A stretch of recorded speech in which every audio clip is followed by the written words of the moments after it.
चलो अगला पॉइंट क्या है अपना लोग का, वाटर पोल्यूशन, ठीक है, यानी जल प्रदूषण।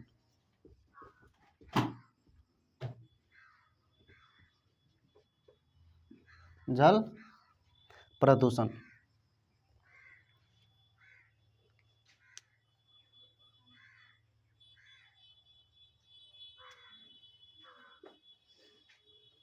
हो गया। चलो देखो समझो, देखो क्या है ना, जल प्रदूषण किसको कहेंगे, यानी कि पानी को, यानी जल को या जलाशय को किसी कारणवश क्या हुआ, वो दूषित हो गया किसी कारण से। जैसे मान लो कि हमारे आसपास क्या है, पोखर है, कोई तालाब है, ठीक है, तो उस तालाब में अपना लोग क्या कर रहे हैं, जो वहाँ पे आवास कर रहे हैं, आवास वहाँ पे घर उड़ जो है, वो सब क्या कर रहे हैं, अपना जितना कूड़ा कचरा होता है दीपावली में साफ उफ करके और सबको क्या किया, पोखर में डाल दिया। हाँ, क्या क्या पोखर में डाल दिया। तो क्या किया, पूरा मतलब घर को साफ सुथरा करके आया, जितना भी कचरा कूड़ा कचरा है उसको क्या किया, पोखर में आके डाल दिया। तो इसके कारण यानी कि अपशिष्टों को डालने से क्या हो रहा है, पोखर का पानी वो प्रदूषित हो रहा है। अब उसमें मान लो कि कहीं पे क्या है कि मतलब किसी आवास, कोई आवास है, एक मतलब गांव है, और गांव से नाला बह रहा है, और उस नाला में डेली बेसिस पे लोग क्या कर रहा है, जैसे मान लो कि कोई कपड़ा धो रहा है और कोई और कुछ कर रहा है, कोई काम कर रहा है, तो इसमें जितना भी उसके घर का अपशिष्ट बह रहा है उस नाला के द्वारा, तो उसमें सर्फ का भी पानी हो सकता है और भी चीज़ें हो सकता है। तो वो सब क्या हो रहा है ना कहीं वो सारा का सारा पानी नाला का किसी जलाशय में जा रहा है, किसी जलाशय में, किसी तालाब में या किसी नदी में जा रहा है। हाँ, किसी नदी में जा रहा है। अब उस तालाब का या उस जलाशय के अंदर जितना भी जीव है वो क्या होगा, अब उस पूरे पानी पहले तो प्रदूषित हो गया, दूषित हो गया, अब वहाँ का जीव भी इफेक्टेड हो जाएगा। हाँ, उसमें कोई नहाएगा तो उसे भी प्रदूषित हो, यानी कि पिछला चैप्टर में अपना लोग पढ़े थे ना सीवेज ट्रीटमेंट में, याद है। हाँ, तो इस तरह से जल क्या हो जाता है, प्रदूषण हो जाता है। तो लिख लो यहाँ पे इसको, जल प्रदूषण को पहले, कोई खास चीज नहीं है। लिखो, किसी भी विधि के द्वारा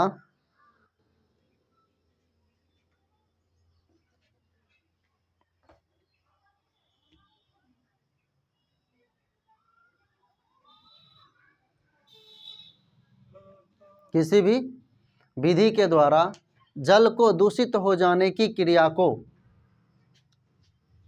जल को दूषित हो जाने की क्रिया को क्या कहेंगे, की क्रिया को जल प्रदूषण कहा जाता है।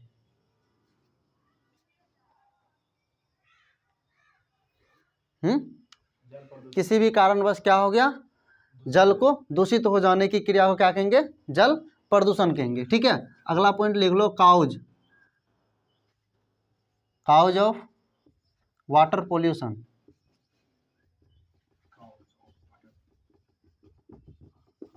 जल प्रदूषण के कारण क्या हो सकता है, बता, जल प्रदूषण के कारण क्या क्या हो सकता है। जैसे मान लो कि घरेलू अपशिष्ट के कारण, हाँ, या मान लो कहीं कोई फैक्ट्री है, तो फैक्ट्री में जो तेल उल बहता है, तेल उल बहना, या उसका जो उसके द्वारा जो जल बहता है उसके द्वारा क्या होता है, प्रदूषित। अभी देखो जैसे गंगा जी आर में क्या होता है, गंगा जी आर में पूरा से कोई कहीं कहीं पे देखा होगा, पूरा उसमें कचरा भरा पड़ा रहता है, नहीं रहता, तो उसको साफ, उसकी सरकार उसकी सफाई के लिए ना करोड़ों रुपया उसके पीछे खर्च कर रहे हैं, किसको, गंगा को साफ करने के चक्कर में, फिर भी साफ नहीं हो रहा। क्यों, क्योंकि उसके आसपास जितना भी चीज़ है सब उसी में डाल रहा है। समझ में आ रहा ना। तो लिख लो कारण क्या सब है, लिखो घरेलू अपमार्जकों को, पहले इसको लिख लो डैश दे करके, जल प्रदूषण के कारण निम्न है, क्या लिखना है, जल प्रदूषण के मुख्य कारण, मुख्य कारण निम्न है।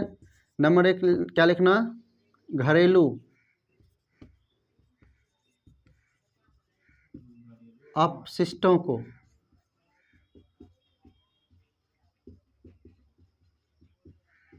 जलाशय में बहाना। ठीक है, घरेलू अपशिष्टों को क्या किया। अगला नंबर क्या होगा, मल मूत्रों को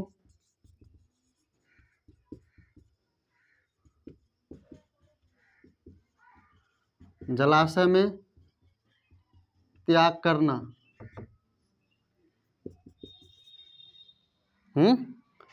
ठीक है। अगला क्या होगा, मृत प्राणियों को जलाशय में बहाना। यानी देखा होगा कि जहाँ पे नदी उदी आ रहा था वहाँ पे क्या कर रहा था, जो मरता उड़ता है गाय भैंस कोई जानवर वगैरह, उसको क्या किया, उसमें सीधा बहा देता है। उससे भी क्या होता है, जल प्रदूषित होता है। यानी कि जल प्रदूषण का ये भी एक बहुत बड़ा कारण है। ठीक है। अगला क्या होगा,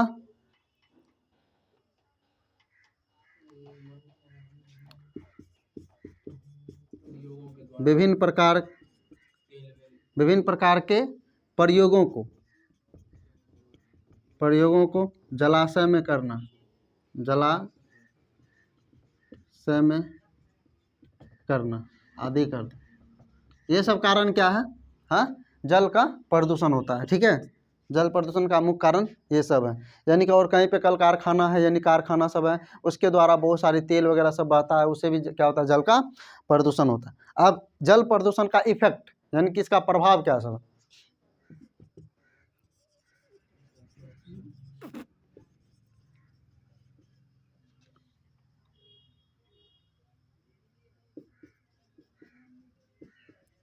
इफेक्ट ऑफ वाटर पोल्यूशन, जल प्रदूषण के प्रभाव। देखो डैश देकर के, जल प्रदूषण के मुख्य प्रभाव निम्न है।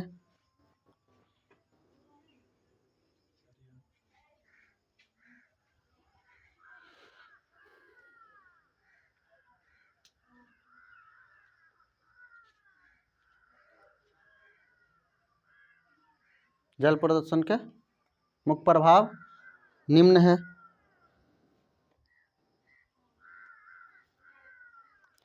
एक नंबर लिखो, दूषित जल के सेवन से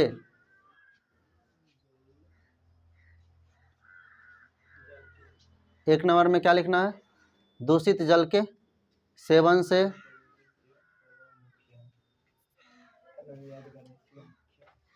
दूषित जल के सेवन से हैजा नामक रोग उत्पन्न हो जाते हैं।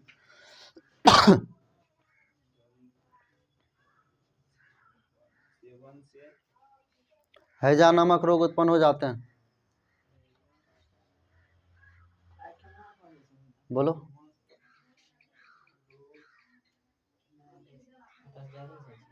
हैजा नामक रोग उत्पन्न हो जाते हैं। लिख लिया। अगला नंबर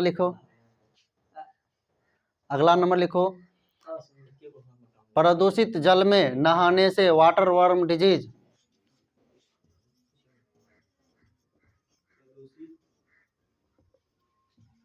प्रदूषित जल में स्नान करने से वाटर वर्म डिजीज उत्पन्न हो जाते हैं, या वाटर वर्म रोग उत्पन्न हो जाते हैं। तीसरा नंबर में लिखो, प्रदूषित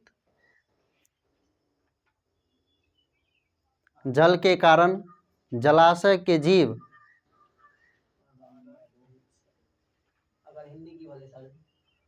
प्रदूषित जल के क्या लिखा, प्रदूषित जल के कारण जलाशय के जीव प्रभावित हो जाते हैं।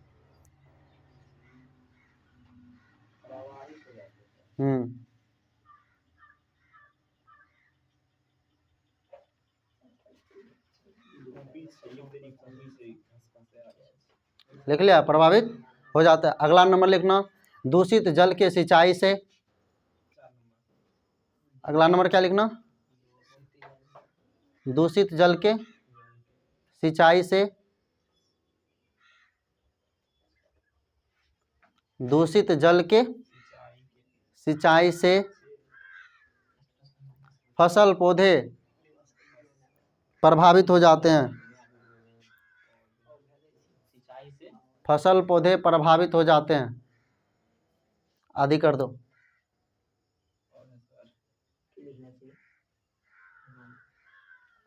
लिख लिया। आदि कर दिया। लिखो कंट्रोल ऑफ वाटर पोल्यूशन। अगला क्या लिखना, कंट्रोल ऑफ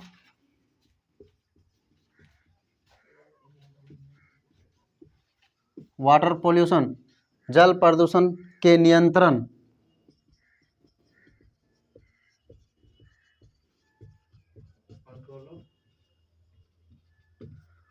जल प्रदूषण के नियंत्रण। लिखो जल प्रदूषण के नियंत्रण के लिए निम्न उपाय किया जा सकता है।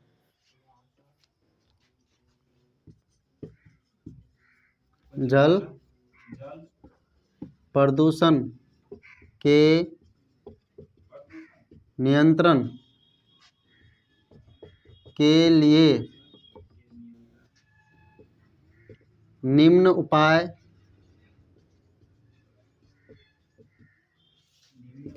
किया जा सकता है। नंबर 1,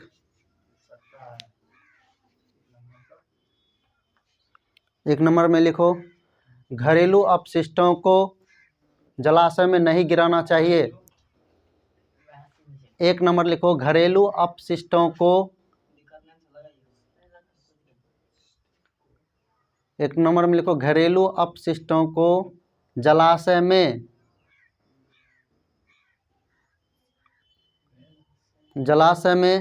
नहीं गिराना चाहिए।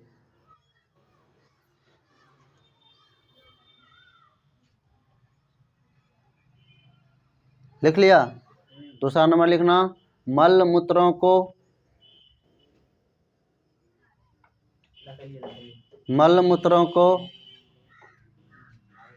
जलाशय में त्याग नहीं करना चाहिए। मल मूत्रों को जलाशय में त्याग नहीं करना चाहिए।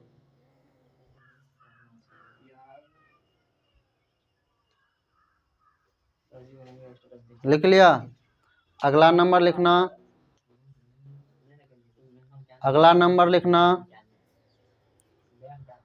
मृत प्राणियों को जलाशय में नहीं बहाना चाहिए।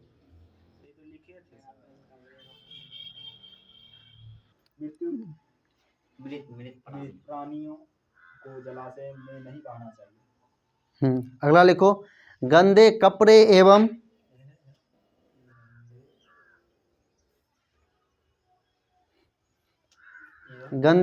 एवं पशुओं को जलाशय में नहीं धोना चाहिए। पशुओं को जलाशय में नहीं धोना चाहिए।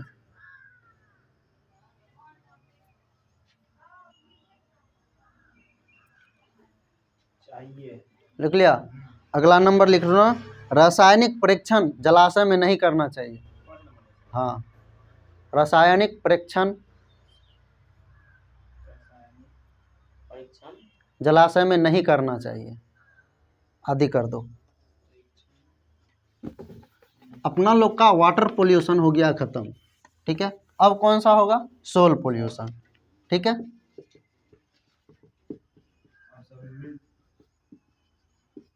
सोल पोल्यूशन यानी मृदा प्रदूषण, ठीक है, यानी मिट्टी प्रदूषण।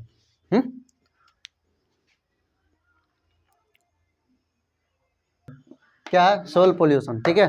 सोल पोल्यूशन मतलब मृदा प्रदूषण। मृदा प्रदूषण क्या होता है, आजकल जैसे हम लोग देख रहे हैं कि मतलब फसलों के अंदर बहुत ज़्यादा मात्रा में केमिकल्स को यूज किया जा रहा है।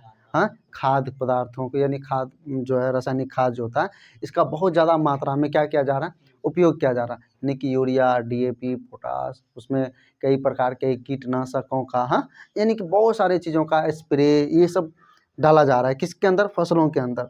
इसके कारण क्या हो रहा है, सबसे पहले वो फसल जो उग रहा है उसको खा रहे हैं, तो अपना लोग का शरीर तो जा ही रहा है, अपना लोग का शरीर तो जा ही रहा है। दूसरी चीज़ क्या हो रहा है, खेत में जो है ना, खेत में बंजरपन आ रहा है। बंजरपन समझता, हाँ, यानी कि खेत धीरे धीरे बंजर हो रहा है, यानी कि उसकी उपज क्षमता धीरे धीरे कम होती जा रही है। उसकी उपज क्षमता जो है क्या होती जा रही है, कम होती जा रही है। और इसका मेन कारण क्या है, मृदा प्रदूषण ही है। क्या है, मृदा प्रदूषण। तो लिख लो इसको, किसी भी कारणवश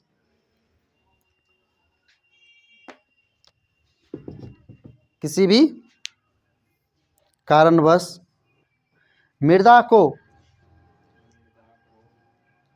दूषित होने की क्रिया को,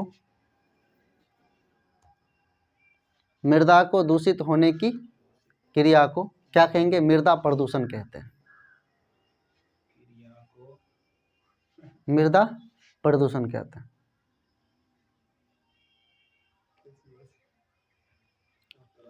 लिख लिया?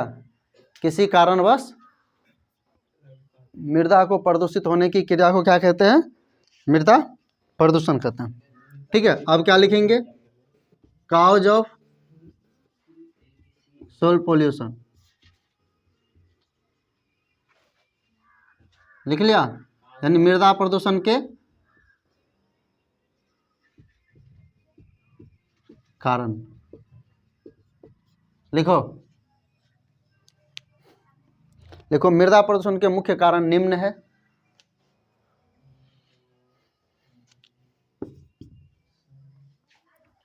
मृदा प्रदूषण के मुख्य कारण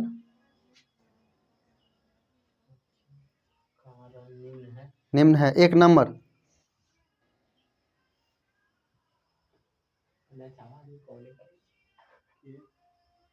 कारण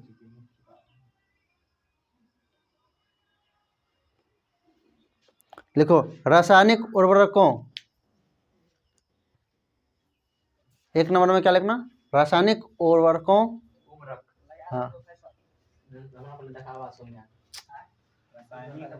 रासायनिक उर्वरकों के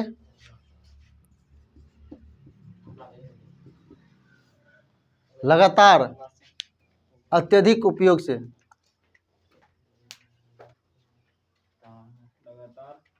अत्यधिक उपयोग से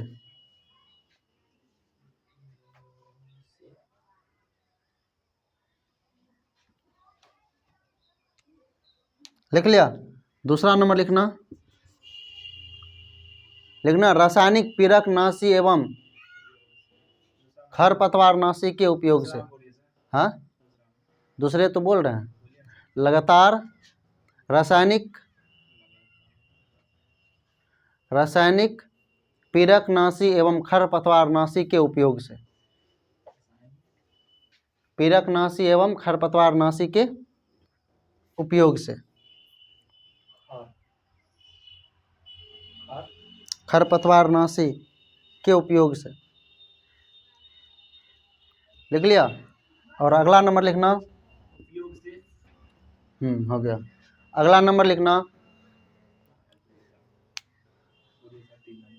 देखो मृदा को अधिक दिनों तक परती छोड़ देने से।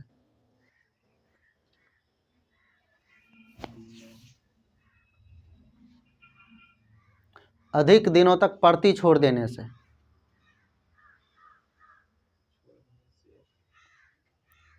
परती छोड़ देने से आदि कर दो। अब काज हो गया तो अब क्या होगा? Effect of soil pollution.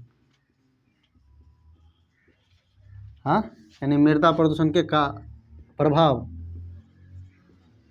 मृदा प्रदूषण के प्रभाव,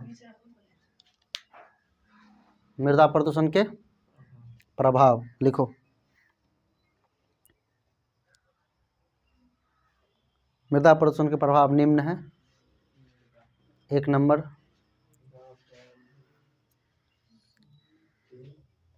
प्रभाव निम्न है।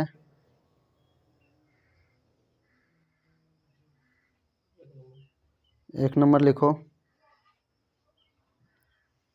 लिखो मृदा प्रदूषण के कारण,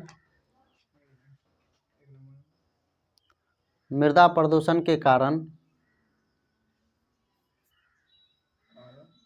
फसल उत्पादन प्रभावित हो जाते हैं। मृदा प्रदूषण के कारण फसल उत्पादन प्रभावित हो जाते हैं। लिख लिया? 2 नंबर लिखना। लिखो उत्पादित खाद्य पदार्थों में, दूसरा नंबर में लिखना, उत्पादित खाद्य पदार्थों में, उत्पादित खाद्य पदार्थों में पोषक तत्वों की कमी हो जाती है,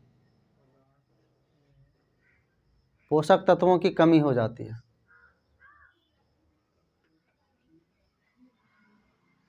कमी हो जाती है। 3 नंबर। 3 नंबर लिखना, प्रदूषित मृदा में उत्पादित खाद्य पदार्थ से, प्रदूषित मृदा में उत्पादित खाद्य पदार्थ के सेवन से, ऐसे प्रदूषित मृदा, प्रदूषित मृदा में उत्पादन, प्रदूषित मृदा में उत्पादन या उत्पन्न खाद्य पदार्थ के सेवन से मानव में विभिन्न प्रकार के रोग उत्पन्न हो जाते हैं।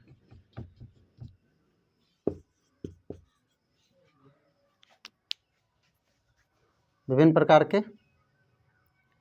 रोग उत्पन्न हो जाते हैं। लिख लिया, आदि कर दो। कंट्रोल ऑफ सोल पोल्यूशन,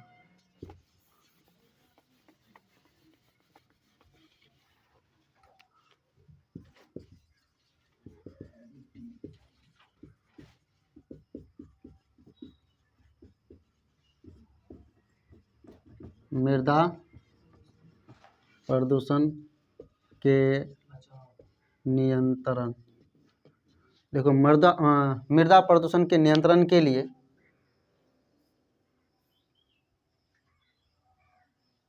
मृदा प्रदूषण के नियंत्रण के लिए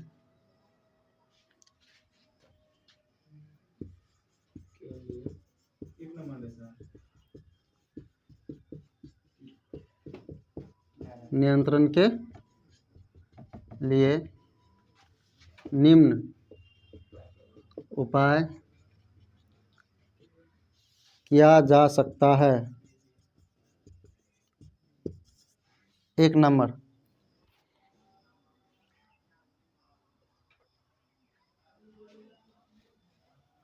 क्या लिखना है? रासायनिक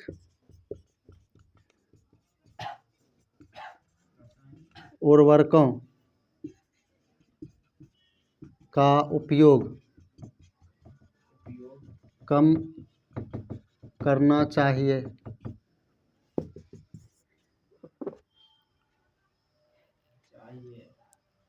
कम करना चाहिए। वन लिखना, रासायनिक पीरकनाशी एवं खरपतवार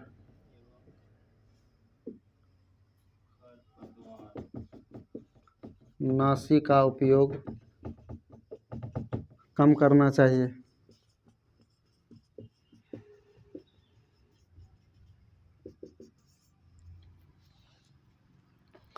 लिख लिया, लिखना, खेतों को अधिक दिनों तक पड़ती नहीं छोड़ना चाहिए। ठीक है, उसके अगला नंबर लिखना, खेतों में फसल चक्र पद्धति अपनाना चाहिए। खेतों में फसल चक्र पद्धति अपनाना, फसल चक्र पद्धति अपनाना चाहिए। लिख लिया, आदि कर दो। फसल चक्र किसको कहेंगे बताओ तो। फसल चक्र, हम्म, फसल चक्र जो सब करते हैं जैसे फसल चक्र किसको कहेंगे बता दे। फसल चक्र जो रिटर्न होते रहता है, मतलब ई आया जैसे धान का जैसे पैसा आया, सर्किल होते रहता है, भुगतान है उसको फसल चक्र कहते हैं। तुम बोलो। धान के, गेहूं के, मक्का के, उका के, जैसे सीजन बाय सीजन सब सीजन कुछ बदलते करते हैं रहता ना, है, वही सब। सीजन बाय सीजन सब कुछ करते हैं, उसी फसल चक्र। तुम बता के दे किसको कहते हैं फसल चक्र। समझ तो गए मगर एग्जांपल दे सकते हैं, एग्जांपल परिभाषा नहीं बोलने में ओए दिमाग में आवे चीज पूछ में आवे। देखो फसल चक्र कहते हैं किसको, दो मुख्य फसल। क्या है? दो मुख्य फसल। जैसे कि मान लो अभी धान है, धान और उधर क्या है गेहूं, तो दो मुख्य फसल के बीच में कोई एक फलीदार फसल लगाना चाहिए। कोई एक फलीदार फसल। फलीदार फसल मतलब जैसे मान लो अपना लोग अभी मूंग टूटा था तब धान लगाए थे ना, तो मूंग हो गया फलीदार फसल। उससे पहले गेहूं था, गेहूं कटा और गेहूं से उसके बाद अभी क्या आने वाला, मतलब क्या आया, धान आया। गेहूं और धान के बीच में क्या अपना लोग लगा दिए, हाँ उसमें मूंग। क्या लगा दिए? मूंग। तो मूंग क्या हो गया? फलीदार फसल हो गया। मूंग क्या हो गया? फलीदार फसल। तो दो मुख्य फसल हो गया, उसके बीच में एक फलीदार फसल लगाया गया। समझ में आ गया ना। तो दो मुख्य फसल के बीच एक फलीदार फसल लगाना, इस क्रिया को क्या कहते हैं? फसल चक्र पद्धति। क्या कहते हैं? फसल चक्र पद्धति। समझ में आ गया? और कोई दिक्कत? चलो अगला और पढ़ना है।